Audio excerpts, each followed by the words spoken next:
Well, there are two stories about the Ukraine.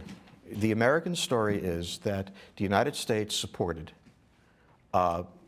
people who demanded respect for their human rights. And they gave money to it and so on. The Russian story is that a democratically elected government, was democratic, was overthrown by a mob. The Constitution changed on a Sunday morning, and the entire attempt underwritten by the United States.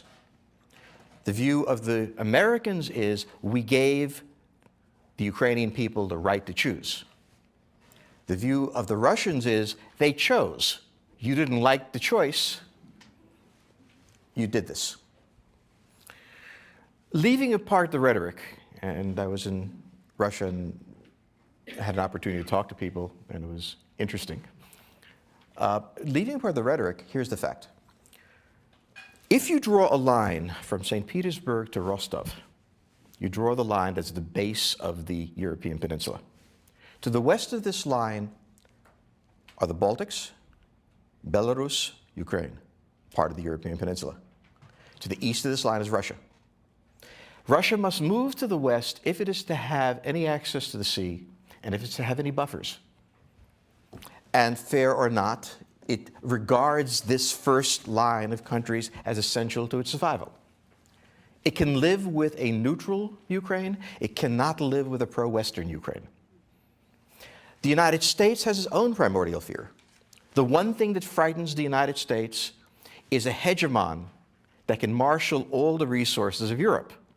For a century, the First World War, the Second World War, the Cold War, U.S. foreign policy pivoted around preventing that happening.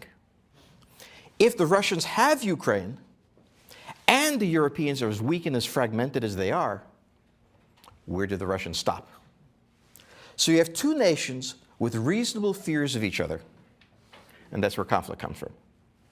General Hodges, who commands U.S. forces in Europe, U.S. Army forces in Europe, visited Kiev last week, announced that U.S. trainers were going to be arriving, and also pinned medals on Ukrainian soldiers for heroism.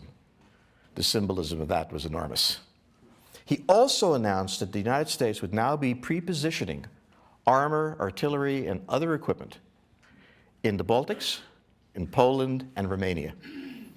That is the cordon sanitaire of this containment. The United States is signaling the Russians that even if you regain Ukraine, we will stop you. And this is done outside of NATO without any expectation of help from the Europeans. Once again, the Europeans become irrelevant to this. The Russians now have a very important choice. They were badly beaten in Ukraine. They first had a pro-Russian government. They held on to Crimea. They never invaded Crimea. They were there by treaty. And they failed miserably in an uprising in the east. The Ukrainian section of the FSB was fired, and Putin announced 2 weeks ago a complete restructuring of the FSB. In terms of the FSB is the foundation of the Russian state, and it was shown to be incompetent.